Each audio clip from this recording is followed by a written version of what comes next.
And there's our beautiful faces. So now it's time for me to read out the following. You are listening to Let's Go, the weekly anime podcast about weekly anime from Dynamite in the Brain and Secret of the Sailor Madness. So come along and hang with the Let's Go gang. It's Dwayne.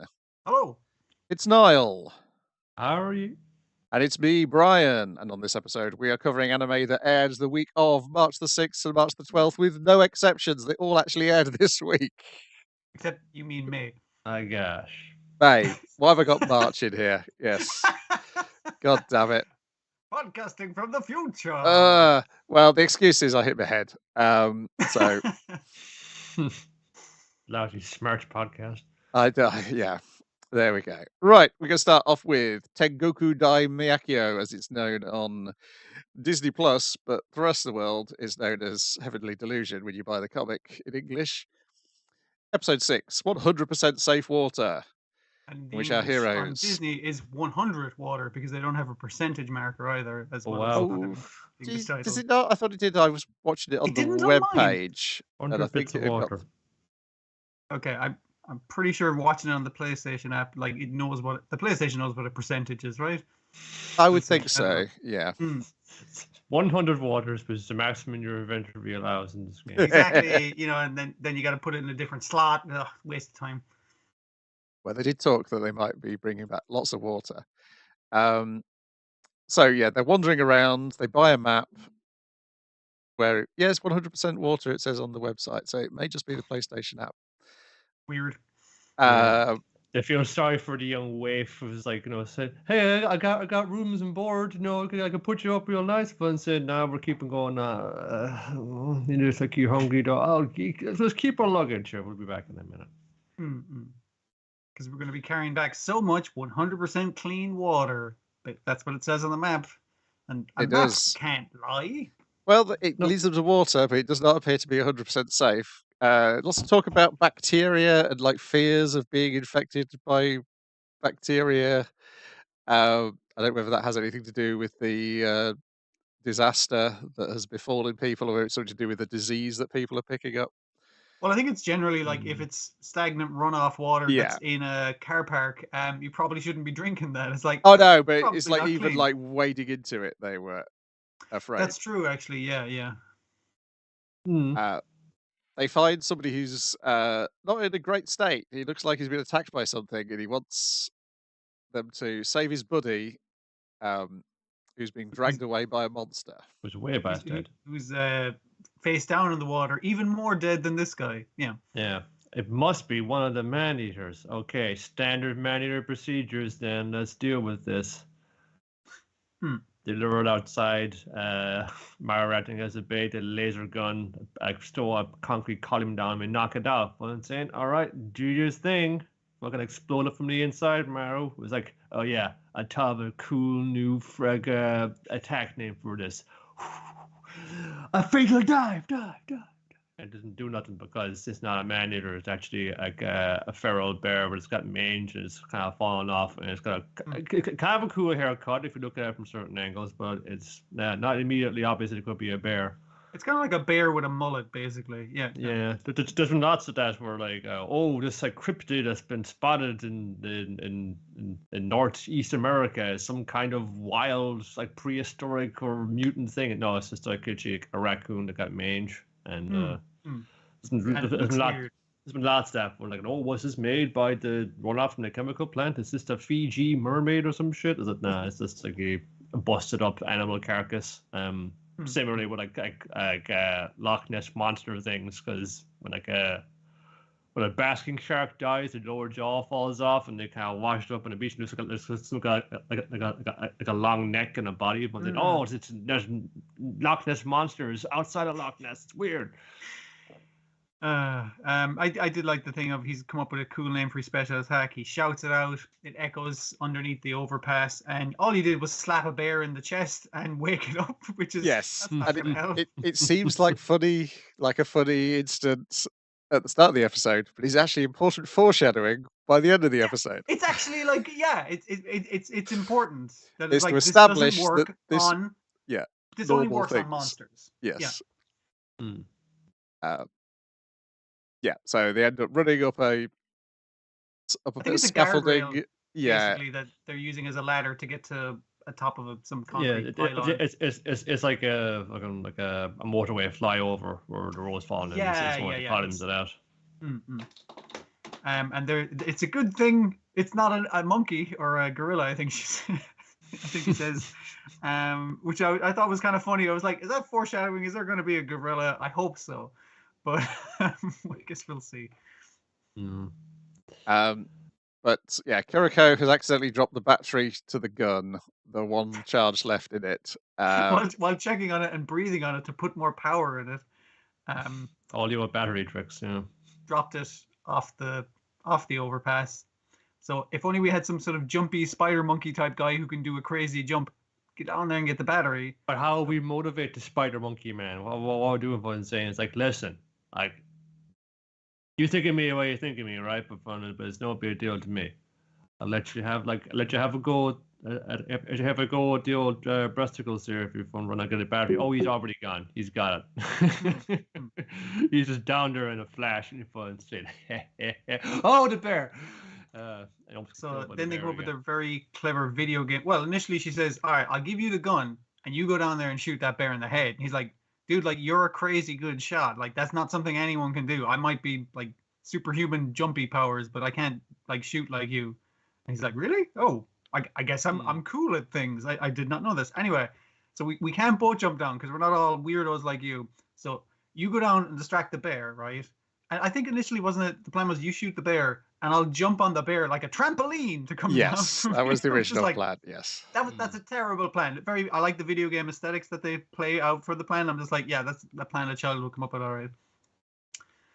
So the new plan is we both jump down, you run away, and I'll hopefully have a bullet in this gun to shoot that bear. Because other than that, I'm getting mauled by a bear. So while I'm getting mauled by the bear, you get the fuck out of here.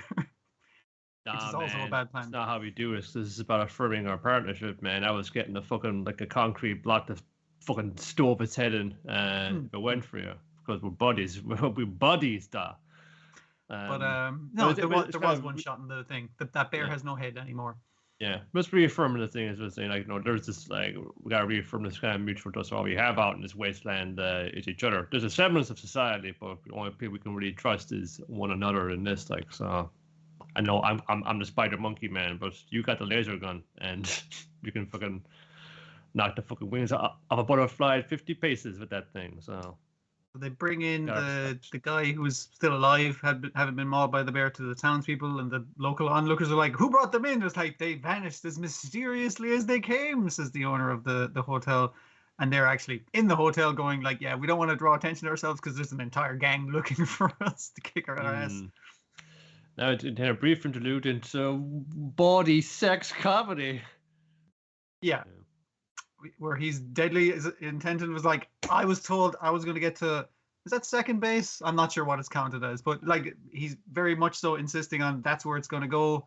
But wouldn't you know, the landlord breaks it up and goes like, "Oh, you wanted a cup of field, right? I'm running a side brothel as well, or that's my plan to be a hotel magnate. I'm going to run this as a bit of a brothel kind of situation, make enough money, giant hotel. That's my plan. So have at it." I wanted to, but I reached inside your very soul and then discovered the dark pulsing heart within. I'm frightened. Unfortunately, yes. His so Tottery, the landlady, is just like, and he's like, I love the fact that the narrator comes in and is like, there was no possible way he could explain his way out of this situation. Well, no, because so what we see is that inside Tottery is the same thing that's inside the monsters. Yeah, that little core that he can smash. Yes. And as he said later on, is like, "Oh, I thought I was going to have to kill her to prove that she had a core." Woo, that was a close one. No, but as we see from the child that got cremated in the previous episode, and that's behind just her ashes, and what looks like one of these kind of cores or something adjacent to it. Something like it, yeah. Are they growing these things? But saying, it turns out humanity is the biggest monster of all. And also, when we get to the skull scene, when were they growing these things? Because I don't know whether we'd see the date on the cameras before, but we get a date on the camera this time. I noticed it seems to be 2017 is when this is happening.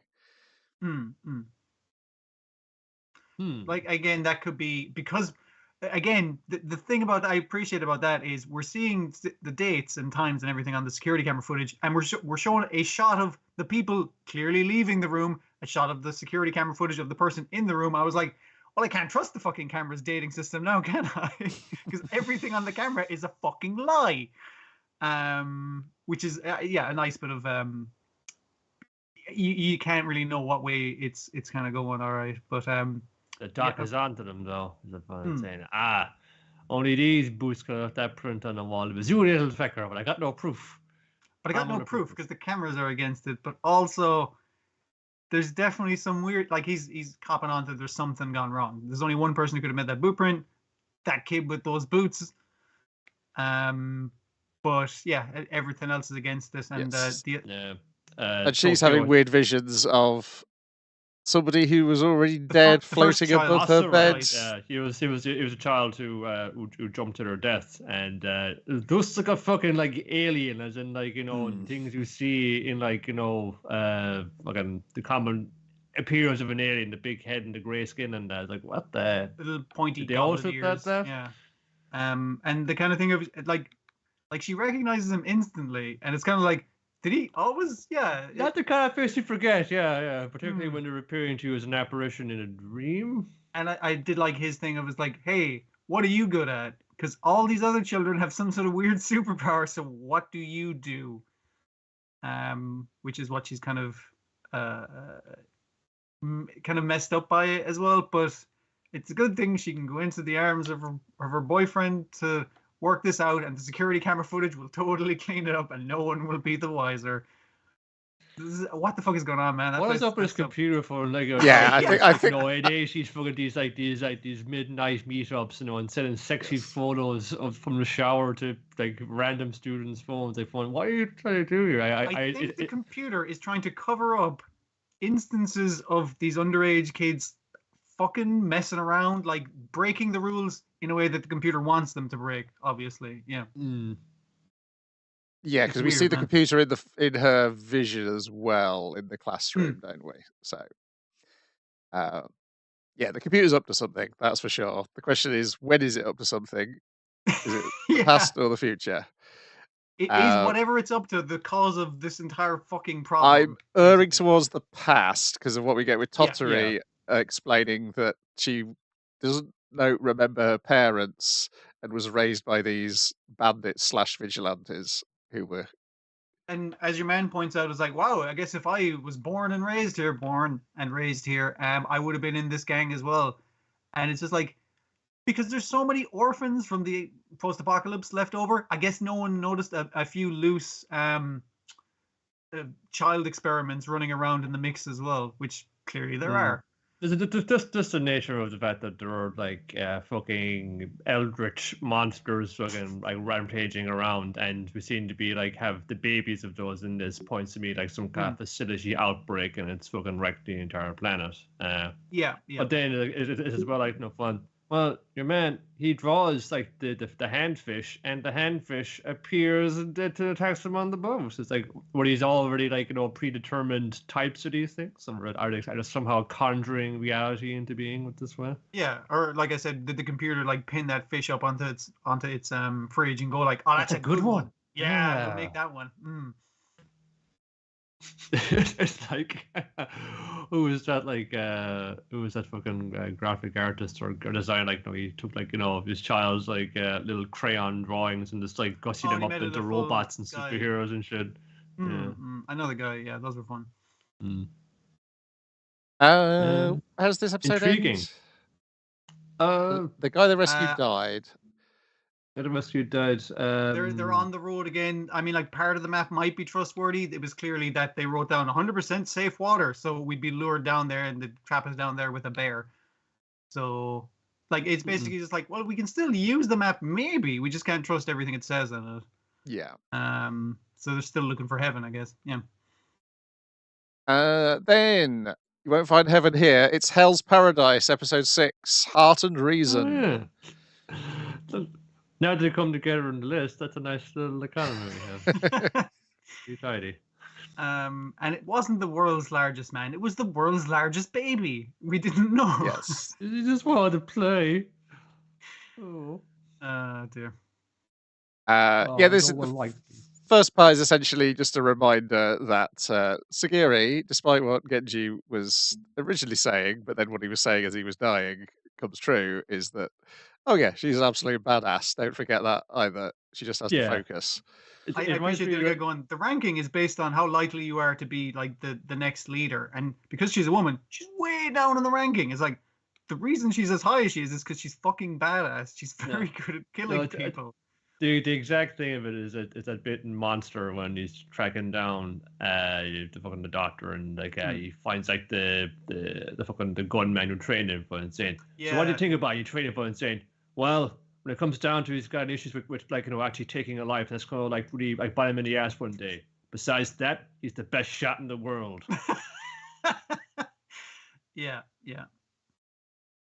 Oh dear. But I like the thing as well of him explaining, and I was like, that's actually pretty good. It's like, listen, she's freaked out by the monsters and that's going to throw her off her game. But people, wow, she's really good at killing people. If you got a spine, fantastic. She knows how to decapitate that from your head part. It's like someone's a big fan of Shigaruri here and say, yes, how have been at the anatomy lesson into the sword fight. Yeah.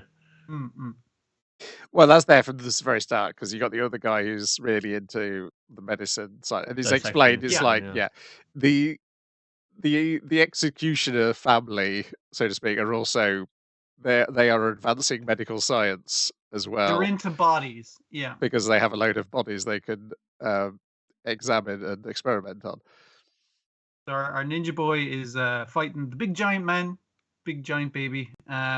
And he's kind of saying to the other ninja, it's like, hey, you said you'd fight with me. And she said, no, I said I'd help you. And I'll help you by gathering information about how you died. That's what a ninja does. Go, our boy. And again, that kind of hinting as well, where the other guy who she has pinned to a tree currently by his jacket, not by his body or anything. They keep calling him a raccoon dog this episode. Yeah. He's that shape, but that's a bit mean. Where he's like, I need to go help my friend who's bleeding out. And she's like, yeah, you're not that kind of person. You can't fool me. And it's just like a quick shot of him. And I was like, so what's your weird thing that you're into dissecting human bodies about, huh? What's your thing that you are of that? He's unplumbed the depths, you know. He's this, like thinking, oh, I'm just like this the mild mannered like little clerk guy. If I say, no, you're not. You're the other guy. You haven't done anything cool yet. Well, the thing is, I know he does cool things. But you will see him. You'll see him. Yeah. So trying all the moves, you know, fun. Actually, kind of racking down. It's just always kind of even go up and all these kind of like news got the guys from like the Stone Storm and like the Hanged Man and the Phoenix fucking Death Drop. Is fun. Say nope, none of those are gonna work. Nobody's gonna counter all of those. Shit, what do I got? But that's like a big charge up time, so I'd need like a second person to be fighting with me to distract him while I'm doing that. And I guess our executioner, she's getting a kind of a pep talk from your man when he realizes, oh wait, no, actually you're really good at this. I realize this as I die with a huge chunk of my stomach missing. No, she's just like, she accepts both sides of herself, and this one fills in like the void in the other one, and lifts the other thing up. There must be kind of like a push and pull in these forces, important for later. Yeah. So she can kind of conjure this calm. She can kind of acknowledge this weakness in herself, but also like the weakness in like the person in the character of who she's about to behead, and she can kind of get that empathy because that's what she's actually trying to go for. She wants to try to go for like what her dad did that cut, and that like Rakugo teller who was fucking get executed for some reason. He was able to kind of like depart this life in a manner of approaching peace. So. She doesn't just want to kill people. She wants to kill them peacefully and give them a good death, if that makes sense. Yeah. It's like, if I was saying about, these are just pieces of meat, like, but it's kind of cutting up and we're kind of seeing what's inside them like that. She's kind of fun saying, yeah, but there was a person there, man, and they got a story. They got a story that brought them here. And she's not ignoring that with the rest of them. It's not, no, we're killing machines. You gotta be a machine. This isn't some kind of woman's book. But she manages to chop off one of what's the big lad's name? I keep forgetting his name. Giant of Bizen. Rokurota. She manages to cut off his pinky, and And then our ninja guy's like, right, so you cut the back of his knees so he kneels down, and then you can chop his head off. But it's like, no, those tendons are a lot thicker. The pinky was all I could manage for now, but just need to get to grips with him while they tag team this guy, basically taking hit and run tactics mostly. Yeah, this also brought me to mind when in One Piece, when Straw Hat crew were collectively teaming up against like giant zombie Oz and Thriller Bark it was, and there's Chopper going, you gotta straighten the spines when you punch him in the head face down, it shatters out his vertebrae. You gotta do all this. So they're all from climbing this dude and doing a team up attacks. It's fun if you're fighting a giant to get into anatomy lessons. I think that's fun because the giant is the terrain you're trying to navigate, essentially. Yeah, it's an art print for the heart of vision. Yeah, but they kind of figured, if it's a big dude, I mean, he's got big lungs. We're just gonna set the forest on fire and choke him out. He'll get the most carbon monoxide poisoning because of his big lungs. And then when he's kneeling down, snip, chop off the head. Chop his head off, and then he gets his flashback. And then after his flashback, where we just see he was a giant baby who killed everything because he was hungry. Yes, his head is now being laid to rest by Sagiri on her lap.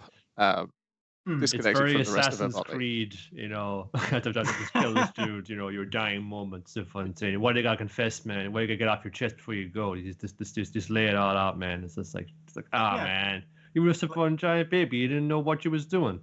Like she kind of gets into his head, while his head is on her lap, and kind of like, no, there.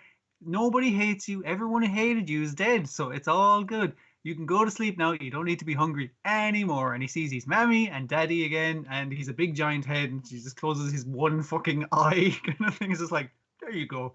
Let's just put that fucking down. Now let's get out of this fire.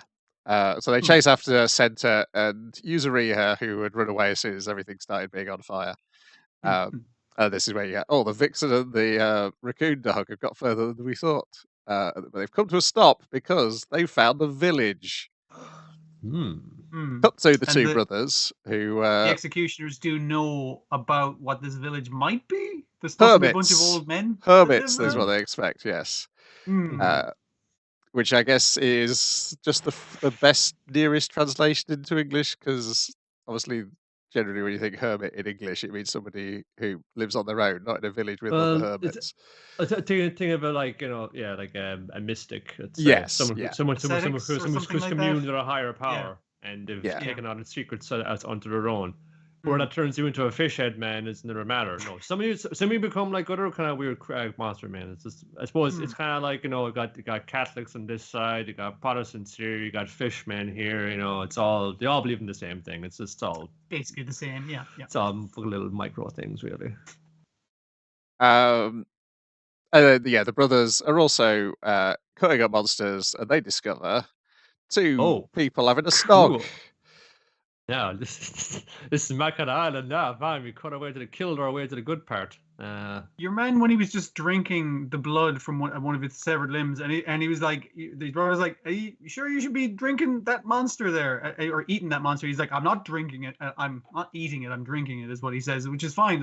That's how you survive in the mountains. You eat the liquid of the monsters you kill. And I was like, that monster looked like a dude, and I wouldn't like your stomach can only hold so much blood. Whatever. These flower ladies seem to be making out over here. What's that about? Yeah. What period of history is this supposed to be? This is like the early 1800s, I believe, or late 1700s. It's somewhere around there. It's definitely before like Japan was opened up, but it's well into like the Tokugawa shogunate. Okay. Yeah. I feel like they do mention the specific shogun at some point. Yeah.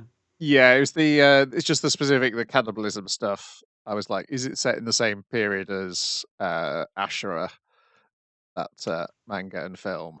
Oh yeah. Right. Yeah. That's 15th century Japan though. It's a bit further back, yeah.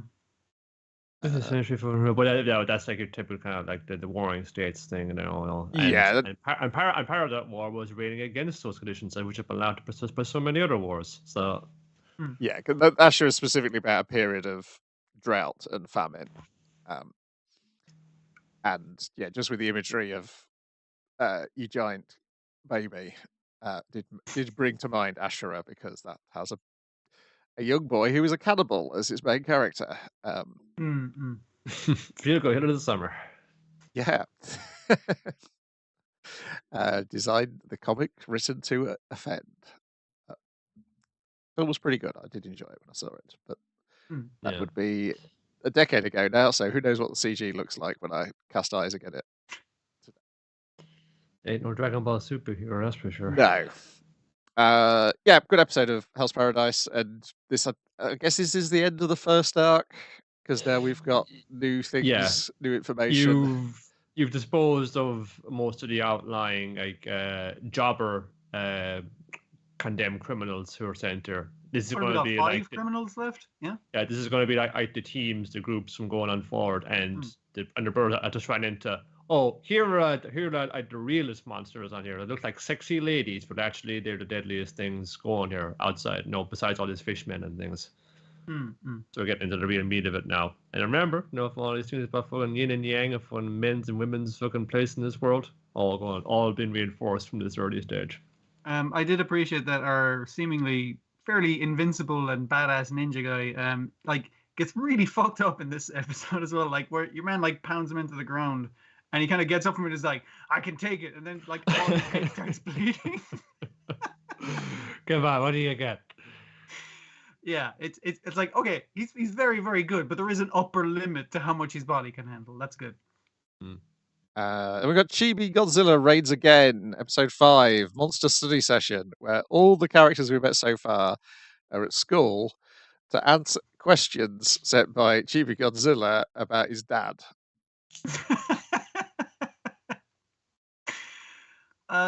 Those are good. That's the kind of jokes what feels best to step on. I was just like, what building feels best to step on? That kind of those are fun jokes. Church are good.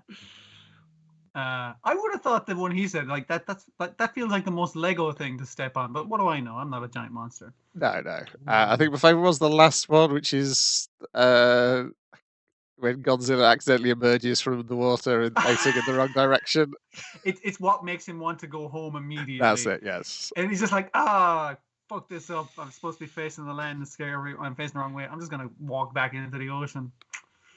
Yeah. That's very cat-like behavior, which I like it when they give an element of cat-like behavior to Godzilla. They never take it seriously whenever you do that. You just gotta, wait for the sting to wear off and try again. Yeah. And of course, Chibi Mechagodzilla is reacting to all this as if he's the only sane person on this island, which that may be the case. I mean, he is a robot and therefore logical. So yes, yeah. Well, if I got the wrong episode title in this one, what was Vinland Saga episode? The first method. Okay, I got it right then. I think that was it. Maybe the other because it's about our boy trying to figure out. Surely there was something I could do before violence in order to make peace of this entire situation. I need to learn what that first method is. Yeah, Einar said, well, it's about fucking de-escalation, man. When you try and de-escalate, but if de-escalate as much as you can, it comes down to it. You have to fight for your life. And it's Thorfinn kind of figure out, but there was I'm too stupid to know what the first method was, and I would like to learn what that is for future reference, while they're obviously tied up and ready to receive the punishment for trying to start a slave escape as slaves themselves. Well, he wants to, I want to try again and make it right, but when I get to try again, are they going to hang me? Yeah, because even his whole talk is like, I really like Snake. Like, Snake's like a decent fucking guy. Like, he was only doing what he fucking had to do as well. I get it. Like, but surely there was something I could have done to stop this entire situation. Yeah. No, I see what's happened. I've written down the correct episode. I watched the wrong episode. Oh no! I watched next week's episide. Watch one ahead. Okay. Well, if we can recall, this is about the homecoming of the Kettle family. Here is your lord. You're going to deliver him via barrel, as is our tradition. Yeah, he basically Beyblades that barrel into the fishermen at the waiting at the pier. No, I did watch this Well, you must have. I hope. Let's hope so. put this down to me hitting my head again. Yes. Yes, I did watch this because I'm looking at the summary on Wikipedia and I do remember the second half of it. Well, I mean, you read the comic as well, so you're probably That's probably good.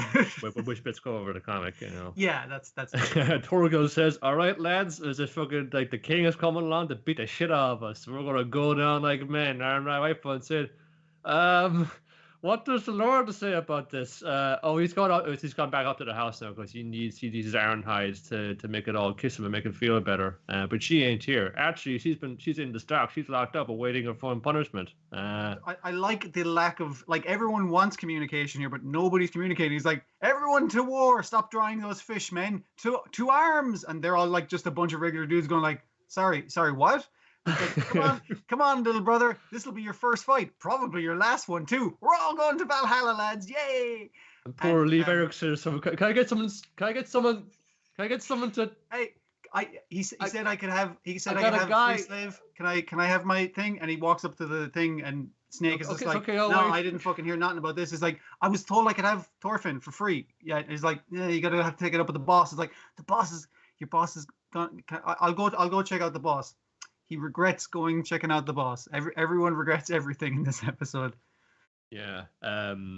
Even on like the boats like Canute and Wolf and Floki is there as well, being a smart arse. But this Kettle dude, I heard he's a real rep in the battlefield. He was Iron Fist Kettle. He's a real fucking killer. It's like, we know it's Kettle, the shite. But then it's kind of, it comes down for saying, Ironhide, how could you betray me? And saying, I'm sorry, I had to do it for my husband. And then it's fun. Well, I'll have to do what a fucking lord has to do. You're my property. And it's fun when he just goes for it. And it's just, when he's like, his life is falling completely out of control, he reaches for like the one of the few things he can get extra control over and just fucking grips it with both hands and just fucking doesn't relinquish it. It's like, this is it. No, I'm not a punk. I'm not a punk.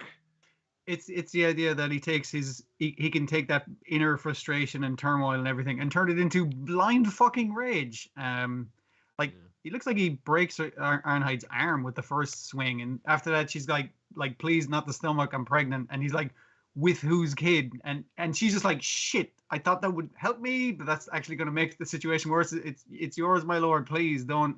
And it's just like, it's not good, to the point where Snake has to kind of go, it's like, listen, it's your slave, you can kill her if you want because it's your property, but if you hit her again, that's killing her. Is that what you want? And that's the thing that makes him go like, no, I don't want. And in the meantime, obviously Leif Erikson has shown up, and he's been advised by what's the main retainer guy? Peter. Yeah, Peter. Peter basically like, Leif, do you think you could buy 2 more slaves off us? Because I think these guys need to get the fuck out of here. We got 2 more slaves that you're gonna want to help us out with by taking them off our hands. And so Leif is like, hey, I'll buy the other slave that tried to revolt, and I'll also buy her if you're not using her. You don't seem to want her, so I'll take her. And he's like, no, she's mine. I didn't say I was done with her yet. And he's just blind fucking angry. But you can take the other 2. I don't give a fuck about them. She's mine.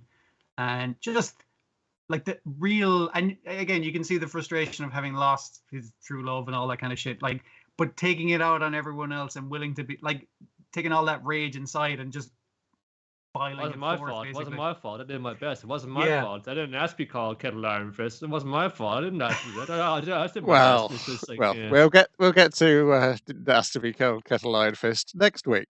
But he has gotten into his house. He went to the chest of the bedroom and he's gotten his big sword, so he's ready for a big fight. Next week, do things get worse? Yeah, for some people, but I mean, yeah, it's been relentless. Like, I was already like right the depths cut up, when Gardar went, and then it's like, oh man, that was really fun, sad man, fun that, and it's fun saying, oh, they keep piling it on. We don't have time. The king is going to be here any day, and I love the guards going like, guards, fix the battlements, and they're kind of looking at the really crappy fences like, I mean, we kind of need to rebuild it from scratch, like. They ain't here to steal the hens, no, exactly. Yeah, I think yes, it's all coming back to me now. Which is making me worry more about that hitting my head, but it's probably just distraction rather than loss of memory. Use it. Yeah, so the because I mentioned last week is like, I was saying that Thorfinn becomes even more pacifist than like, how can I fight this guy without using weapons? I forgot it happens immediately that he's like, oh no, I shouldn't have fought him at all. And this Like, appears to be the yeah. last straw for some Vinland Saga watchers because they thought they were going to get violent Thorfinn back after last week, but no, Violent Thorfinn ruined his life. All right, yes, like that. That's very like. Look at where he's at. Right. It sucks. It fucking yes. Violence is not the fucking. If you're watching the show, you can enjoy the violence. Yeah. That's fine. But violence isn't the fucking answer. Basically. No, that's the It's an excellent thing of a guy going from I have to use non-lethal fighting, and then to even go and say no, that's still too much. I made things worse even with my non-lethal fighting, which is I don't think I could ever think I've seen a show do that before. And also for a character to then say, "But I am too stupid to figure out what the better way is." Like he knows in himself that he's too fucking dumb. I spent my entire youth murdering people. I'm not good at not murdering people, so that's the bit I need to figure out. Yeah, it's great. It's the pivotal thing of the entire season is him getting back into a fight and then realizing, no, that didn't work. No. Like it was cool, but it was also cool because it was a character development moment. That's fun too. Yeah. Yeah, and there's no shortage of dudes out there who are going to be cutting through other dudes. Von Torgil is right there, so it'll be all right. And as you say, how many other things out there do you have about like conflict solved by the application of violence? I'm a big fan of that. No denying it. There's lots of that out there. If you're thinking everyone's getting like too Jesus-y, too Christian-y, and it's just like, oh, it's all going to be peace and love, it's like, I got good news for you. Christianity wasn't given really like kindly and with a good pat in the back and a hot bit of soup. It was just like, no, it was by the end of a fucking sword. So we got a whole history of that. Like Thorfinn didn't kill all those dudes. It wasn't just him. It was other guys. Other boats were there as well. Yes. Some of those are still around. So yes, some of them. Thank God. It'll still be in there. Just why are you getting mad about it has to be my one dude. Old Dicehead will be with us next episode. Yes, so it's kind of like to say people do like if this is like I know fun like at a stand-up comedy trope in the 90s fun saying like the newsreaders it's been filled in by a different guy from Newsreader because he's out there fun saying no, not him. Where's the regular newsreader? Doesn't matter who delivers it to you. Like Thorfinn is out of the game, but we got all these other weirdos who are more than ready to chop somebody up. So relax. Thorkel is still alive. I mean, like he'd be missing more and more pieces of him as he goes, probably. But yeah. Then we got Marginal Service, episode 5. Sexy Santa lights the holy night. My main regret of this one is I saw next week's episode's name first, and I was like, I want to watch that one now. But I was wrong. This one was also a lot of fucking fun. Yeah. It's filling in the backgrounds of the characters who haven't had as much focus on them so far. So this is Lyra Candy Heart's episode. As the unfortunate thing about it is it negates our theory that there are no action movies in this world and therefore they don't know the tropes. There fucking are. Like it's a big Die Hard fucking reference. Yeah. It opens with the guys having they're all terrible because they all keep on opening unsolicited attachments in emails. It's sexy photos of each other taken candidly via our various electronics in our homes and workplaces. I did like when he kind of confronts your man at work. It's like, why did you send me this nude picture of you working out? It's like, it's the best Christmas present. It's like, so you did fucking send it. And it's like, no, I get a nude picture of you. But everybody else thinks the picture of Bolts is fantastic. They all are impressed with this picture of him. Well, he's a never nude. You're never going to catch him out. No. Yes. Whatever angle, you can't take a bad photo of that dude. It'll always come out stunning. And then Theodore is sent a photo of Peck hitting on a cat, which Peck accuses the cat of sending the picture as revenge porn. What a horrible marmoset or whatever the fuck he's supposed to be. Yeah, talking just squirrel, nasty. apparently. He's terrible. Yeah, we get to see like the outlads. His email. All his junk email. That's all his stuff great. in there. We have one little yippee ki yay. Oh yeah, for the one film. Yeah, Die Hard. So yes, you open it, and you shouldn't open it because it's that's bad. It's hacking our network, and obviously Lyra is like, I'm unhacking it, and I just need 3 more seconds. Our actual biggest idiot in the fucking show is like, there, I've hit the computer with a chair, thereby stopping the hacking. And it's like, that doesn't stop anything. It can't stop him. It's been fairly relentlessly demolishing any authority, like as Zeno was said. Like, I'm the leader. I am the stone-hearted, like cold-eyed logician. If anything, I just break it with a chair. If I say, just sit the fuck down, all right? Yeah, it's fuck down. For you and the other 2 lads are gonna be kind of written out this episode pretty much anyway, because you just get told to guard the cells because the security system has gone down. They make the idiot squad go off because clearly that's not the way to fucking solve this problem. Whereas Lyra takes Brian and Cyrus, the shrimpy one. We're going to track this down because I think this. I know one man who could be behind this. My ex-boyfriend Edward Snowden. Sorry, Eddie Snow as he goes by on the streets. Like I'm not saying it because like he died or anything, but too soon. I feel like too soon considering it's still happening. No way, man! Fucking from like Edward Snowden turned up in fucking the Lupin special there. We did, yeah. Farewell to Jigen. Yeah, fuck, I forgot about that. Sorry. I guess he's just an anime character as well. Oh, yeah, maybe he's bad, but he was pretty wild about saying, finally, I've made it. It was worth leaking. Well, yeah, he was an anime fan as well. That's the other thing about him. Yeah, that was the thing when he went to Russia. That was the thing. All of a sudden, all these anime fans who remembered him from conventions were suddenly going, that guy? I guess it was all worth it. Yeah. Also, he's still alive, so there's no too soon about it. No, that's why I'm saying it's like generally when you say too soon, it's because the guy recently died or something. But in this case, it was like, but he's still around, like. But no, it's a completely different person. It's Eddie Snow. It's a completely different hacker who had to flee to Russia for hacking reasons with the NSA or something. I think in this case, yeah. So yeah, it's a trail of following clues. CSI style until they find where he is. In fact, the entire show is them following clues CSI style.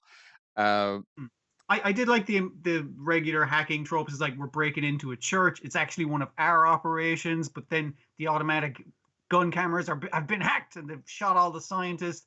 We're trying to drive away, and all the self-driving cars and traffic lights are being hacked. You know how the fucking works. It gets a bit like, particularly towards the end, where it goes on and it's talking about artificial intelligence. It gets a bit, this is some Metal Gear, some COD Ghost in the Shell fucking nonsense. Yeah. Well, which is I think it's supposed to be pretentious because when they discuss what he was really doing things for at the end of the episode, I think it's trying to go for it's trying to pretend it's like it's all highbrow. It's like, what is the dissemination of information about anyway? Where he's trying to talk her down, and she at this point has stripped entirely naked to show that I'm not carrying any weapons, but we will get back to that Die Hard reference in a minute. Yeah. So she's very, very tastefully covered up in the computer monitors are shining on her tits so much. Yes, I suspect that won't be there in the Blu-ray because it's the JoJo whenever JoJo have a cigarette break, he becomes a cigarette smoking ninja. It's like it's funnier censored, I think. Yeah. Yeah. But there's definitely some movement behind that censoring where I'm sure the animators will be annoyed if it's not uncensored on the Blu-ray. Oh, my work. So much effort into it. Yes. Yeah. It was like, baby, how we wind up like this? Remember we used to curl up on the couch and watch Die Hard together? Like one saying, those were just like innocent days I enjoyed, but I had another calling, I had to fulfill my dream, my remit, my destiny. I'm going to unleash my consciousness upon it because I'm not actually here. I'm almost a hologram. My body's already died, and I've downloaded myself to the net, and I will release myself, destroying all technology, including babies in hospital, and it'll fuck up everything. But it's like, what can I do to convince you to stop? And he's like, well, you say you still love me, baby. And she's like, Share to the mainframe. That's the fucking solution to this situation. Turns out Zeno was right. That is how you deal with bad computers. It's when you throw the chair to the mainframe, like the mainframe where he is and hasn't downloaded himself to the internet. Yes, that computer we can break with a chair. That's fine. When did they bring the Chameleon Man back in? When they're guarding him, you can evade the cameras because you can go invisible. They send a telegram to send the Chameleon Man to help her, because the gun attached to her back in the Die Hard style is just another bluff to distract from there being a Chameleon Man in the room. So they send a telegram back to base so that he can't hack it and know that he's called in. They've called in the Chameleon Man, who's Brian's boss from the first episode, and in return, Zeno puts it, they will buy him a cheap cake. But because there's this thing like, we should escape. It's Christmas even for us aliens. Yes. We should be able to enjoy Christmas Borderlanders, too, right? They're specifically not aliens. Borderlanders. Sorry. You're right. Yeah, you're right. They're trying to have kind of, we're going to have a cool guy like one letter repartee right now. It's Christmas Eve. Yep. I hope you've been good, because Santa only comes to good little boys. But I'm saying, yes, I have been. I have been a very good little boy, in fact. But I'm saying, this is getting kind of weird now. Yes, it is. Let's stop. When he shows up, he explains that they've reduced his sentence in return for him helping out. So the gun was a distraction for the Chameleon Man, but the Chameleon Man was a distraction for a chair to the mainframe. Yeah. Yes. Yeah. And meanwhile, Cyrus and Brian are still presumably embarrassed standing outside because their superior is wandering around buck naked.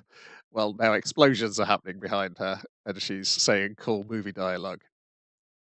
While walking away, while not looking at the explosion, exactly, and being naked. Yeah, it really burns my ass. Literally. Oh no. It's well done by the marginal service. It's a very stupid show, but it knows exactly the kind of stupid it is, which I do appreciate. Yeah. Yes. Yeah. Talking back on it now, I think better of it, because I was in a moment of watching it. I was like, I'm saying, it's just gotten too stupid for me. You really have to be in the mood for stupid. Yeah.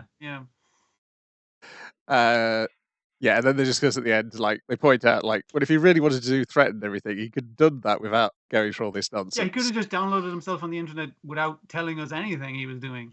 Yeah, and he never actually did anything like a bomb, like happened last time. So he was just sending us embarrassing photos. So he was probably just trying to connect back with Lyra rather than the things he was claiming he was doing. Yeah, he literally was, because he saw the pictures of her and Brian at the gala, and he's like, she's going out with another guy? What the fuck? Well, I'm not sure just how good I'm getting on without her. Like, take this out. I'm downloading myself into an AI. Pretty cool, right? Yeah, right. I can wear whatever I want. Just check it out. And then in the CSI typewriting, Zeno says, but more importantly, he was working with a rubber suit, and the information we retrieved from his systems tell us that rubber suits are this island here. That's where we're going next episode, to this island. The rubber suit is at an island above a shark tank on a gangplank, going like, I wonder when they'll arrive. I hope it's soon. I'm getting fucking bored. We should remind me, this is the bit where they're scrolling through the photos on Brian's phone as well.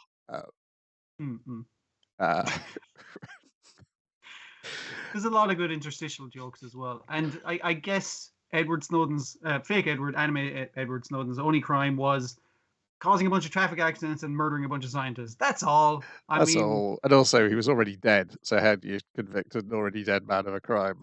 You throw a chair at his mainframe, yeah. Exactly. That's new called judge.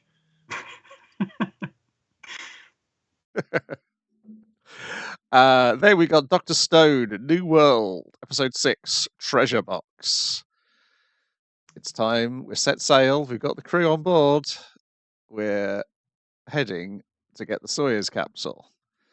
Soyuz, that's your name, isn't that weird guy with the scar on his head? Yes, it is actually. I don't make a fuss or anything. Well, he comes up and tells us, like, actually, it's my secret name that I couldn't tell anyone because I've been no name for the entire time. Yeah, everyone's been named out like chrome and magma and fucking lithium and shit. Why you with Soyuz? What kind of rock is that? It's not a rock. It's where I'm from. And we get the flashback to learning the 100 stories from Ruri, where we get why everybody's named after rocks, and materials from that. And we also get the great gag of him staying all night with Ruri, getting these 100 Oh stories. yeah, And then what a stud! If they've been going at it all night. Gen goes up to see them, and Ruri's like, "And now let's start the 8th story." It's like, how long are these stories? Just skip to the space capsule. Just skip to that one. I'm saying, like, Tell long me ago, there that was a one. space capsule that came from the heavens, and that was the And- progenitor of our people. And no, she's kind of going through like diamond. It's a rock that is transparent and hard, and it sleeps in the treasure chest. And it's just like, wait, a bunch of these things you've named are sleeping in the treasure chest. That means that they fucking left it behind them. That means that they left it for future generations, i.e., us, to use. So that's where they're going to hit. It's not a great looking episode, but I think they spared most of the budget for the CG ship. And then it's like the animation is like, have we got anything left for the cartoon men? It's like, not so much, but we can put in a few jokes if that's cool. I was like, oh. It's a real kind of like transitionary thing, because this is kind of this bit of the voyage. Yeah. We get a nice kind of, it's got the nice, I love like that life aquatic dollhouse shot when they're going down, and I mean, that reads better on a paper page than it does on a thing of them moving you through the ship, because like when you're looking at it in the comic, you're kind of like, ooh, and looking around it. It's more fun that way. But yeah, it is that way, like, and then the subs are kind of going follow along with it. But it's like, I know what an engine is, you need to sub that one. Yeah, we also get some stuff about seasickness medicine, because all the current day people aren't used to being on ships, and so they're throwing up all over the place. The old guys like Gin and whatnot aren't as well, because they're not used to being in high sea, basically. Yeah. And with stuff about like how quickly weather can change at sea. Also, Sawyer's his voice sounds nothing like I imagined his voice sounded like when I was reading the comic. But at the same time, I can't remember. I didn't recall him being so fucking jacked, but you know, that's just. Oh, I remember him being jacked. I know he's on the strength theme, but I just kind of went, it's like, Jesus Christ, I kind of forgot how much of it on the strength theme. And he's clearly got one hell of a memory, because he can recognize his island that he was taken away from by his mother as a baby. I think his superpower is he has perfect recall. I think this is explained later in a future chapter / episode as to why this is possible. Yeah. Also, he looks like a very old-fashioned cartoon character. Like he looks like he could have been from Astro Boy or something. Except it's the oval shape kind of eyes. I think that's what's doing it. Yeah. They go kind of up like that. It's like up. It's not quite fucking like an old Mickey Mouse cartoon. It's not quite an anime thing. Yeah, it's that bit in the middle when they're kind of melding together. Mm-hmm. So that's how you know he's not from around you. And saying, "We're anime people over here. On our island. Where the fuck are you from? When are you from?" I'm a product of a different set of incest. But related incest, so we're different incestuous cousins, because your guys came off my island. Presumably, multiple people came off the island at multiple times, and it's possible either A, all of them or most of them died, or B, we just haven't met some of them. They might be living in a different part of Japan or something. Yeah. It's possible. Yeah, I assume they probably had other sort of population controlling hardships. That our main village had, but there's no need to go into that. Don't think about it. No, in fact, I think there's something which is specifically hinted at later on, which is never explained. So, I suppose it's just like in the short term, you would have the bit of a boost, let's say, from the people who directly have this knowledge about science and the world still being alive to pass now, but it gets kind of like a photocopy of a photocopy over time, so it gets degraded. Yeah, and there is stuff which is hinted at, which will be, I'm not even sure will be this season, which may get explained better in the anime, possibly. Now they know where it's going. And now they know the end of the story, and maybe it's like, oh, there's a plot hole which isn't explained properly. Maybe we can explain it a bit better this time. Or maybe I wasn't reading closely enough when I read the comic, and I will realise it better when I have somebody talking When to it's me. told to you, rather Yeah. than Should have read the yeah. editor's That happens. response to the letters in the back of Yes. physical volumes. That's where they explain it all. Can I have my no prize? Here's what Senku looked like if he got the home one fruit. There you go. Yeah, I guess that's why I was missing that. What other ones have those? I know there's a data book for Dr. Stone where they've given everybody's ages.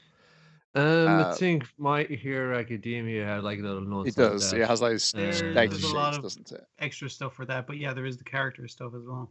Because of the stuff I buy, it's only really one piece which has got the SBS stuff in, which fills in just arbitrary things where Oda can't be bothered coming up with a canon himself, and Reader will say, "I think this should be their flag." Yeah, sure, that's their flag. Good spot. The last one I read in one of the later, I think it's 101 or something like that. Someone was asking, like, "Hey, how come Robin's boobs have those lines on them when she has a giant form?" Yeah, he's that's like, in the latest "Listen, volume. it's a comic for kids, guys. I can't just have onions. tits flapping out there." Oh, Okay? the next one, there's like a survey, and the conclusion is it's onions. No, they haven't. Sorry, the people have spoken. Damn. Then the thing I don't watch anymore is Ranking of Kings, the Treasure Chest of Courage, episode 5. There's 3 of them this time. It's Law of the Underworld, A White Horse in Love, and The Gentle Soldier Hokuro. Yeah, It's most Law of the Underworld. The front bit kind of is up there because it says that due to his second in command of the Order of the Underworld after Oaken. His name is Friend. Friend, because he is the friend to the prince who went fucking crazy and is immortal now. I want to help him. But I said that's against the orders. You're gonna stay here, and that's not because you're you're a monster man. But in terms of the other monster men who are just like orcs, you actually look very normal looking. But still, rules are rules. Yeah, apparently they can't let monsters go to the monsters are totally equal rights. But we need to send a bunch of men to find a demon on the surface world so we can chop off his head and cure my brother. But we legally can't send monster people to the surface. So, but forget about it. I'm gonna go MIA. I'm gonna go AWOL. I'm saying, oh, how could he do something like this? But it's not actually a thing because he went to Despot first. But I'm saying, what's the best way to do it so that no one gets their feelings hurt and no one gets in trouble? For I'm saying, do it this way. And so initially he goes out drinking with 3 of the lads. Those are the same 3 lads that Despot used to try and beat up Daida, isn't it? Yeah, probably the same ones again. And the soldiers are off one saying, friend's gone AWOL, you gotta track him down for saying, there he is, man, go get him, fun thing. Some bandits are distracting us, we're gonna fight them off. And it's like, oh, but friend's gonna leap into action because he won't have abandoned them in their hour of need of fun saying, oh, he's been stabbed, he's fallen over the bridge. Well, the captain of the guard has killed both of them, run them through and thrown them off a bridge into a river where we will never find the bodies. Now we can go home, men. And as they survive and meet up with the other guys, they're like, the captain of the guard was in on it. We brought him in on it because it's like we all want to save the prince. So it's kind of like, is this like, everyone is allowing this crime to happen because it's not really a crime. It's out of a kindness, that kind of thing. Yeah, the Pirate just left it off at that, but had to go this extra step and saying, naturally we did find him. We're gonna bring him before the king and saying, your friend, huh? And saying, yeah, I am. I want to help Okafor. And saying, you're not friend is dead. You're just some other guy. Anyways, you're banished from the kingdom. For the crime of pretending to be an executed criminal, you can't enter any towns in the underworld. And it's just like, it's pretty harsh punishment, but it's not murdering him punishment because, as he says later on, it's like, I'll do anything to help my brother. He did me a solid technically, but I do have to be the evil king, so I gotta punish him. What are you gonna do? Yeah. Whatever. It's kind of the same as well with fucking like the other one at the end. It's like when Hokuro, he was like if you recall, the dude who was just like underneath kind of his name too. Dumbass, yes. Sword, anyway. Dumbass, because he's a dumbass. Yeah. It's basically like, why would Dumbass take this very weak, very kind soldier with him? And it's like, because he was, he loves Boji. Boji was really nice to him. And he's just like, oh, I'm actually going to join the guards because that kid helped me out when I was fucking coping with the loss of my mother. So I'll follow him to the ends of the earth. And I feel really bad that he wasn't elected king. Oh, he's going on an adventure. I'll go on the adventure with him. And he's like, no, you finally, suck. I can be of use. You can come on it. But then he gives an impassioned speech in sign language as well. And the queen is moved by this, but doesn't show it because, you know how she is. She's That's like, cool. yeah, You can go.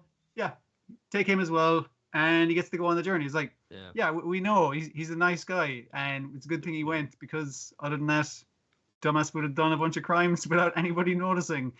Now you know the rest of the story, but the real meat of it is the middle is like, it's about White King, who's actually a White Queen, but we call her White King because they gotta keep this like Fist of the North Star parody up going. You may recall it's like this desperate horse who we like was retrieved so they could ride Sally forth to save the kingdom. Put on a bit of weight. But how did that happen? What tragedy separated them? Like how could it be this way? Well, Desper couldn't keep the horse because he lives in a cottage. He's kind of cottagecore now, and he got the captain of the guards like, look after my horse in case we ever need his help in a time of great desperation. And he's like, absolutely I will. And then the men are joking about how, I've gotten really fat, not as fat as fucking White King, huh? And the captain of the guard is like, oh shit, I forgot about the horse. Overhead, but the horse. Oh, I gotta put it on a diet. Oh, it's too strong. It's fucking it's some kind of super horse. It's beating my ass. So you can't force it to do anything. But it likes that anime-looking horse over there with the fucking loves that stallion with the Dragon Ball haircut. Yeah. Ah man, it's like what you want to impress him? Like you got a hot horse body. Well, it's going to work out. You're going like just drag carts and logs like a mule. Going to work you like a dog, but you're a horse. Now you're trimming fish and you're going to go show it off, and you see that this like a hot stallion with the wild hair. He's got a mate and a foal. I'm not gonna do it. I had no idea. I didn't know he was married. I didn't know he was married. I wasn't trying to trick you. Don't kick my ass, White King. No. And so when they go to retrieve him at the end, he's put on all the weight in being depressed, I guess. Yeah. It's just that horse just fucking gooning around. It's just like hello. Do you like fat horse? Do you like fat horse making faces? Do you like fat horse making? And the voice acting for the fat horse, immaculate. And then they make a thin voice for the thin horse when the horse loses the weight. And I'm just like, this is great. I love this. If it was all like that, that'd be great. I mean, like I didn't need these stories told. I'm enjoying them. But fat horse story, no one needs it told, but I want it. That's important. It's a two either side with us like saying, it's a pretty plain bread right here. But the fitting was very good. I like that. It's like, you're very, very nice. Oh, you're very, very nice too. No, how did that horse? What happened to that horse? That's what the people want to know about. It was worth it for that bit alone. Then we've got MASHLE, Magic of Muscles, episode 6, Mash Burnedead and the Magic of Iron. Oh, this is picking up now. This is really picking up. There's not a lot in it, but the bits where the animation has to do a punch. It's just the attitude of it as well as really picked up. Yeah. Because Silva sets this channel for and saying, dastard, you're fucking supposed to make nothing to me. If you were real, we'll show you a real badass in front of this chick. You're going to take 10 of my, 5 of my kind of iron, put it straight to the gut. You and Mash, because fuck him too, but it's like fun. No, leave him out of this. I'm that bad. I'm a badass. I'll take all 10 of those hits. Just you wait and see. All right. And he is being by school rules. He is going to bet one of his silver coins on the. It seems like a betting system shouldn't be allowed in school, but apparently it's fine as long as you put money up. The children about the unfairness of this world and why you should. I guess, it does enforce that evil system. That's the system that MASH is trying to pull down because we should all be nice and have buns together. That's what we should base our society upon. Well, I think it's what the principal's trying to pull down via MASH. Well, the cream buns were Mash's idea, That's a nice little. He's tacked on his rider to this motion. So anyways, it's mostly Dot getting the shit kicked out of him by giant iron spikes. But him getting back on his feet each time. But he does, obviously he fucking collapses in the end because I feel like he got more than 10 hits. Where he hit him with 3 at the last one. I was just like, come on, that's cheap. You dumb boy! I was in league with Silver all along, and you fell for it like a dumbass boy you are. Oh man, I can rat it around my little finger. It's like, no. Getting called up by the girl you like, and it's like, it's all bad. But to shut our villain up, a cream puff lands in his mouth. And Mash is like, all right, fucking 10, is it? All right, let's fucking go then. Yeah. And then we Here's cut to the other guys discussing, like, he's only been fighting white magicians up to now. If he fights a red magician, he might find it harder. Because they're combat-based guys rather yes. than... White magic are good at magic, but not good at combat magic. Yeah. Yeah. So, yeah, it could be Mash could be in trouble. Then cut back to Mash, where he's briefly in trouble. He gets a slight graze to his face. And then he destroys all 10 attacks from Silver, hits Silver twice. Silver's like, oh my god, if he hits me a third time, I'm dead. And then Mash just walks along off to the other side and asks him. Sits down. Yeah. He sits down, relaxes, like, what is he doing? It's just like, what is so 8 more? Right. Okay. You good? You good to go? I'm good to go. All right. Okay. And he keeps doing things like, we could call it there if you want, man. You look, I feel bad for you at this stage. You know, it's just like, Jesus Christ, he's destroying this child. It's great. Yeah. And she just was back in again for and said, oh, I had no idea. He made me do it. And then Mash reaches in for a hug and then locks his hands together. Yeah. No, before that, because Silver thinks he's got a chance, because when he's about to take the third hit, he sees a scorpion about to leap onto Mash. That's true. And it's one of these 5-star scorpion, which is worth 2 silver coins, so it's a really badass one. And Mash just swats it aside and tells it to come back later, because he's busy right now. But Mash is apologetic to her, comes in for the hug, locks his 2 hands together. I'm sorry, because I'm an equal opportunist. Just fucking suplexes her. Yep. I am always a fan of this, the non sequitur suplex as a punchline to a joke. Yeah. So like, go for it. It's always fun. Yeah. Then they catch up with the rest with this discussion about he must be working for the elites of the Langdorm Magia Lupus. Yeah, ooh. Because I was wondering when they got sorted. I was like, didn't they do that earlier? Because Mash is like, wait, are we in different fucking houses and different dorms? And it's like, yeah, we got sorted. Remember that bit with the unicorn skeleton? And he's like, I think I remember that. That's when I was thinking about cream puffs. Yeah, I remember that. Yeah. Yes, as we get this scene from the view of the skeleton unicorn, who's very proud of himself about how he's been doing this for 2 centuries, and he's always managed to put people in the right dormitory. Because he literally just reads their minds. It's like, I read what they wanted to go into us. So when I say that I give some spiel, it's like, you show strength of character. You should be in the strength of character house, because it's the one you wanted to go into the whole fucking time anyway. I'm just telling you what you want to hear. It's an easy job being a skeleton unicorn. Gets a real puzzler here, Fonzie. He's got nothing on his mind with cream buns. Nothing on his mind but that. Cream buns, you know, the white, pure fitting, pure heart. Adder. Okay, phew. Yeah, but he reads what he says reads like a Wikipedia entry on it's like puff pastry. Cream bun construction is 300 degrees, and then it's like blah blah blah, and everyone's just like, whoa, he's really going off on this guy. It's like, cream puff lovers go to Elder House. You appreciate it's a good time, so yeah, there we go. Perfect. Hungry like the wolf. There. Wait, no, he's not the wolf. He's the bird. Close he's enough. a bird. The wolf house. No, then the Magia Lupus house. But saying Magia Lupus Wolf House, Alderdorm. It sounds like fucking something I wrote when I was a kid. Yeah. How old are these? How old are these kids? Are these lads again? Magia Lupus. What the fuck, me? It's just like he's just dumbfounded by how dumb the names sound. So our Syscon guy, again, given just solid advice, except for his own personal interest, is like, all right, so you should be fine as long as you are going everywhere in the school with like another guy in your dorm. They shouldn't gang up on you or anything. Cut back to the school. Mash is immediately lost and off on his own. Yeah. It's like, is this the door to my class, or is this the door where the secret meeting that we keep cutting to is happening? Yes, which way, Silver, you failed for the last time. When we turn to my puppet of the dance of my whims, the rest of you go forth and get guts. Hey, who's that? Hey, I'm sorry I broke your door. Hey, do you know you're talking to a doll? Dolls aren't real, man. He's like, yes, I was aware of this. And end of episode. Fucking funny shit. Yes. He's just going, dolls are stupid. No, they're not. If we continue. Like the good guy isn't supposed to stumble on the evil cabal showing how evil and manipulative they are, like just by accident. That's that. Well, to be That's fair, the evil cabal should probably not be doing this on school grounds if they're being. They should at least lock the door, but I suppose the it door wouldn't matter possibly with Matt. was locked. To be fair.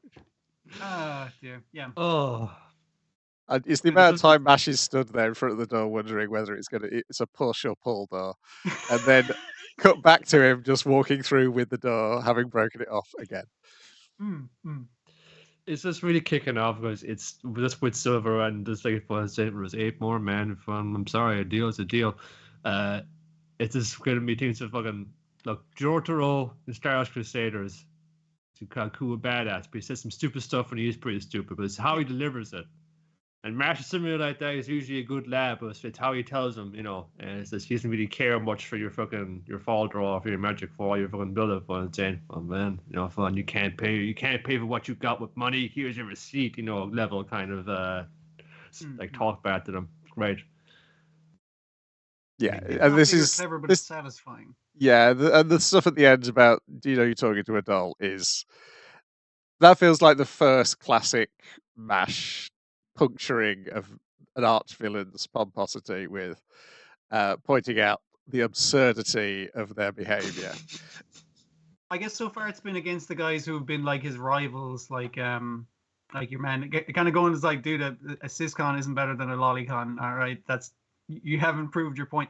Like it's been slight things, but these guys fucking deserve it for now. Yeah, and these guys are like, we barely know anything about this guy yet, and can turn people into dolls, and he's in charge of these. But he's lined a bunch of student dolls up against the thing. And I was like, is that legal in the school? I feel like that should be detention at least, you know. Hey, he's got 3 lines, so you know he's something else. So, shit, got a 3-liner here. It looks like 4 lines, but I think one's going like for his forehead down. It's like a diagonal one cutting through. Yeah, so we know he's on some sort of pedestal, and here's Mash, who does not notice the pedestals, let alone try and cut you down because you're standing on one. Yeah, great stuff. And I want the soundtrack. I want to hear all these hip hop songs because they're different ones. They're different ones that break out. It sounds so fucking good, man. Then we got Birdie Wing, episode 19, Shining Wings, in which the other caddy gets the focus this time. Yeah, it's also the bit where, like, if we're comparing this off of your Sunrise, like Mecha Show, this is where Aoi gets the mid-series upgrade to the better equipment. Oh yeah, that's true. Yeah, good point. But if there's doubt in your heart, this equipment is too much for you. If there's doubt and wavering of your heart, you won't be able to control it. Only when you actually accept this thing within yourself will you be able to actually use it to its full potential. That's what she does in this episode. So are they both heroes or heroines or whichever?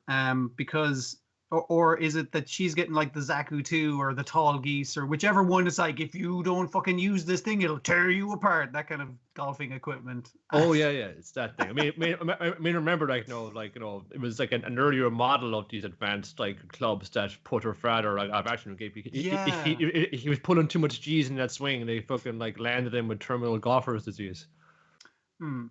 We do have Eve introducing her caddy to her family, and it's one of the few times you get emotion out of it. It's like, so I guess the crime stuff is done, so we can live happily together now. Also, this is my caddy. I don't remember her name. She's so tiny. Why is she so small? She's only a little baby. Yeah. Yeah, when Lily's 13 and like half a head taller than her. Oh dear. But yeah, a lot of it is God, what's her name? The other caddy's name? Oh, the green hair one. Yeah. God, it's her thing. Aoi's main competitor on this tour is like thought to be the best in Japan, but she's going to be out of it soon. See all the advertisers taking cool pictures of her for their sports drink. Amane, that's her name. Yeah, so her sister is like the best golfer currently in Japan, but she's going to be in the tournament against Aoi, and she's like, oh, so you've given me the secret data so I can study her and then beat her in golf. when you're done with school, you can come and be my caddy, sister. Or wait, is her sister or niece? Might be her niece. Niece. Aunt, yeah. So yeah, Rika's Yeah. her aunt. Yeah. And it, like, she does seem to want to do her a solid, because it's like, yeah, I couldn't help you when your dad died, because literally I was in high school at the time and that kind of thing. And she's like, oh, no bother. Also, I'm not going to be joining you. I'm sticking with the winning team. You'll see when you see the USB footage. Or it's just stats, it looks like, which is like, you could have just emailed that. I don't know why you needed to do it like that. Yeah. Everything's going great until Amaru Ray's health takes a turn for the worse. They've got a diagnosis finally. He's got a form of tuberous sclerosis. Specifically in golfers, yeah. Yes. Rare genetic condition that causes mainly non-cancerous tumors to develop in different parts of the body. But if you golf more or you stress yourself out, it'll cause it to get more. This is affecting her form, as we learn when the girls over in fake England are practicing golf by Eve just continually hitting balls into a wooden stump. They check the news. She's doing the balls into the tin can, hitting the ball into the same thing. She's like kind of like Robin Hooding her golf balls, just like splitting them in between. Well, we know she's got a great drive, so it's just like the short game and working in the rough and shit that she needs to work on. So that's grand. That's probably good. How is Zoe doing on the first day? Probably playing 600-700 up. But she is 4 over. 4 over? Not even par. What the fuck? Whoa. And the man's like, I'm going to be right there, and then the caddy's like, no, you do not fucking come here. She's distraught over her secret father. It's like, you know about her secret father? It's like, yeah, and she probably does too. All right, it's not a secret. Okay. She's freaking out about it. She wants to be by her dad's bedside because he could die, so she can't focus on the tournament. So bring him on out. Bring him out to the green. Pull him out. He's here. He's fine. He's gonna be all right. You know. You just gotta believe in yourself, You gotta remember accept who you are. I like they have that conversation while him doing nods and blinks at her to develop golf telepathy. It's like knows my eye lines. It's like, yeah. The bond between father and daughter is strong indeed. You know, maybe she's awakening to her new type abilities now. Yes, that's the other. Oh shit! They call the golf clubs the new type. I think is what they say as well. They use the word new type in this. Your drive is no longer chained by gravity, so you can experience it through the fullness of human experience. Shit. It's a shame they can only allude to. I mean, like, they have one character going like, "Did you bring me any Gundams from Japan?" Like, I know that is the other stuff that because there's the Madlax allusions. Apparently, I hadn't realised go as far as the Burton name as well is out of Madlax. Okay. But yes, they can't. The ideal, having watched Valkyrie Drive, the ideal endings of this show would be for Aoi and Eve to kiss, and then for one of them to turn into a golf club. That would be right up into the sunset. We've broken free of the patriarchy, guys. The patriarchy of golf. We destroyed it. We shut it down. Bang bang. The golf telepathy, and then the growing of wings to do the shining wing shot. It was like, okay, just superpowers are now a thing at professional level. That's why underground golf was boring, because they haven't got this sort of superpowers. They have to cheat by throwing things. They just got cheap tricks and everything.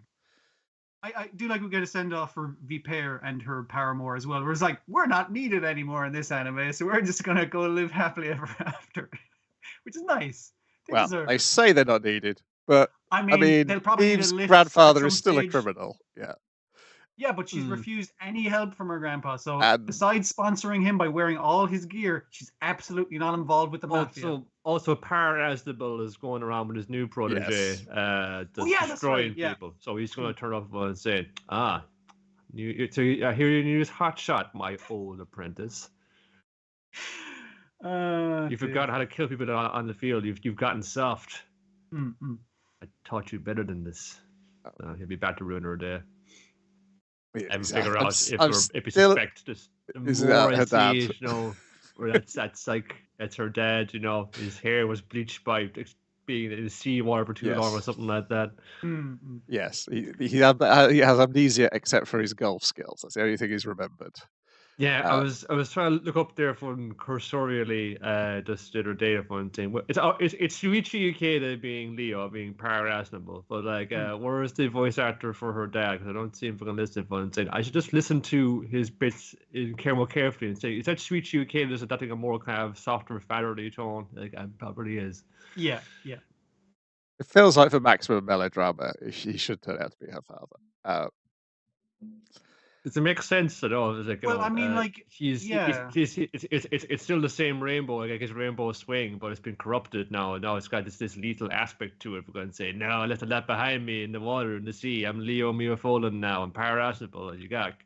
Because her true golfing style is like to make that rainbow shot, to the beauty and the fun of golf and the enjoyment of it. But it's been corrupted into, you separated the colors into each bullet of golf. It's just like, the corruption of it, basically, of his amnesia Gulf War memories or something. I don't know. The only person who can stop a bad guy with a golf club is a good guy with a golf club.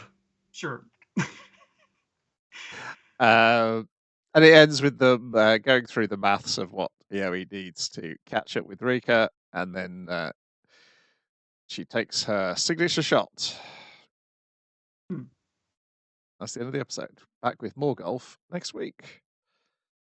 It looks like next week the title is going to be really long again, so I guess they're kind of intermeaning between like short actual titles and long couple of sentence titles. So that should be fun. That's the script editor. You know, he's been away again on another called away. He's got some family stuff going on. So he's out office a lot, so he's away. Like, okay, get it all in here. Fucking like from double toe. Just like watching this, I was like, what other anime could you do, or even shows could you do, like in the line of one thing? This is like a sports anime, but it's about, you can do a sports anime about baking. We've seen that plenty of times, or cooking and that kind of thing. But you can mix your genre. So a giant mech thing about golfing. If we've seen some good obviously Birdie Wing and so on. I think like Akiba Maid War. It's a Yakuza in Akiba Maid cafes. I would argue as well, like a little bit of like Kage-sama Lovers War fun. It's a romance shoujo comic, but it's like it's all a battle of wits and deviousness. Setting up traps, social suspicions traps and lies. Case, yeah. To make it more fun, it puts that extra little kind of little wrinkle in there. No, it's like I've done a recipe pretty enough. I can bake it pretty well, but I put this little extra ingredients in there that makes it mine. Is that's what people want. They want 70% of something they already recognize and 10% of a new thing. A little bit of class war in Kaguya-sama as well, though. There's a little bit of class war. That too, I know. Everyone loves having that. They've been having it for last couple of thousand years now. Why haven't we explored about it yet? And could it be sexier? The answer is maybe. Class war with more kissing. That's it for this week. Next week, we've got Golden Kamuy back. Yay! They are back. Hope no one dies this time. It isn't meant to. Yeah. It is one of my favourite bits of the comic. Good. I think it should go to the gold miner. No, I think that might be the following week. It's it's the stuff on the boat. This week.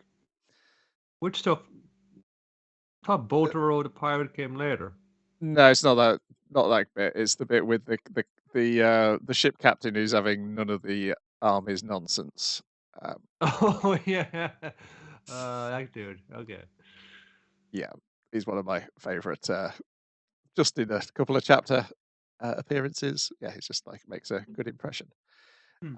So yeah, that'll be back next week.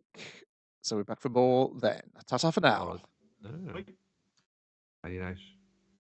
How do I end this? It's press this button.